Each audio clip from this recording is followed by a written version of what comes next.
Attrition warfare is a military strategy in which a belligerent attempts to win a war by wearing down the enemy to the point of collapse through continuous losses in personnel and materiel. The war will usually be won by the side with greater such resources. The word attrition comes from the Latin root atterere, to rub against, similar to the grinding down of the opponent's forces in attrition warfare. Strategic considerations. Military theorists and strategists like Sun Tzu have viewed attrition warfare as something to be avoided, in the sense that attrition warfare represents an attempt to grind down an opponent through superior numbers. It represents the opposite of the usual principles of war, in which one attempts to achieve decisive victories by using minimal necessary resources, and in minimal amount of time, through maneuver, concentration of force, surprise, and the like. On the other hand, a side that perceives itself to be at a marked disadvantage in maneuver warfare, unit tactics, may deliberately seek out attrition warfare to neutralize its opponent's advantages.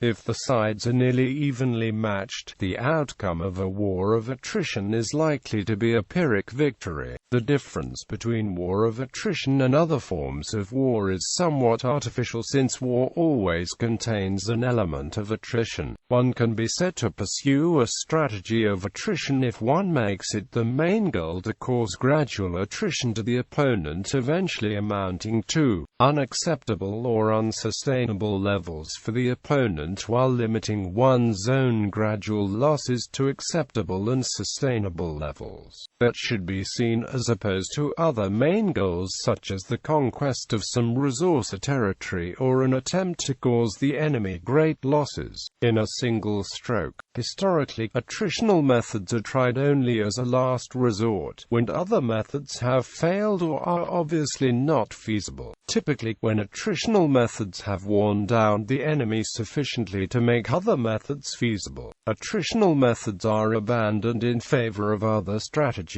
In World War I, improvements in firepower but not communications and mobility forced military commanders to rely on attrition, with terrible casualties. Attritional methods are in themselves usually sufficient to cause a nation to give up a non-vital ambition, but other methods are generally necessary to achieve unconditional surrender. History. It is often argued that the best-known example of attrition warfare was on the Western Front during World War I. Both military forces found themselves in static defensive positions in trenches running from Switzerland to the English Channel for years, without any opportunity for maneuvers. The only way the commanders thought that they could defeat the enemy was to repeatedly attack head-on and grind the other down. One of the most enduring examples of attrition warfare on the Western Front is the Battle of Verdun, which took place throughout most of 1916.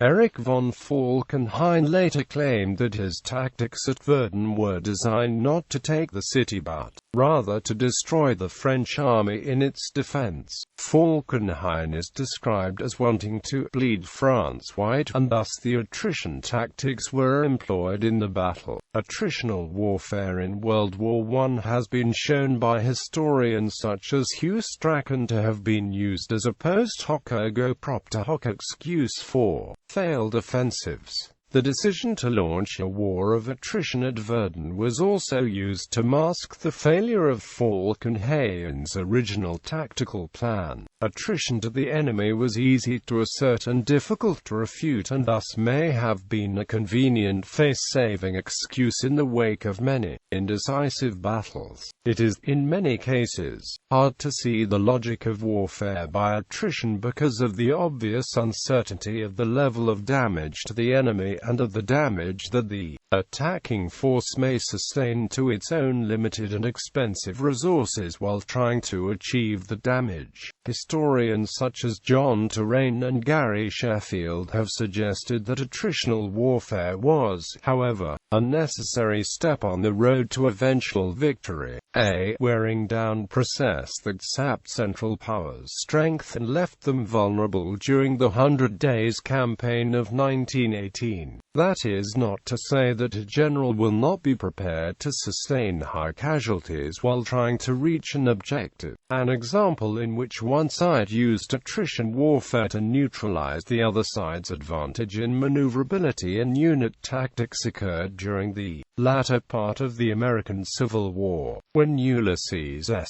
Grant pushed the Confederate Army continually, in spite of losses. He correctly predicted that the Union's supplies and manpower would overwhelm the Confederacy even if the casualty ratio was unfavorable. Other examples: the delaying tactics of Quintus Fabius Maximus Cunctator against Hannibal Barca during the Second Punic War, Battle of Actium of 31 BC during the Roman Civil Wars, the Hungarian resistance against the Mongols 1241–1242, the Divyat Kingdom, 3 repulsions of Kublai Khan in 1258, 1285 and 1288.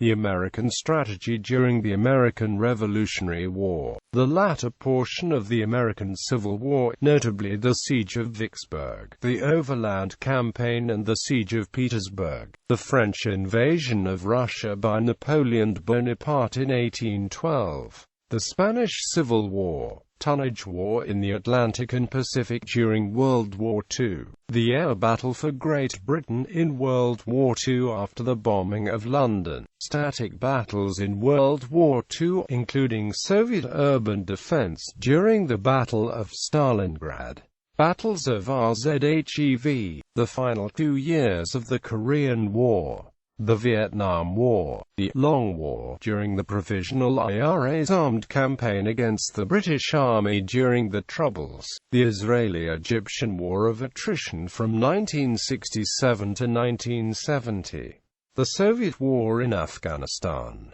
the later phases of the Iran-Iraq War, the war in Afghanistan, the Sri Lankan Civil War after 2005. The 2011 Libyan Civil War is arguably an example of attrition warfare. The Syrian Civil War,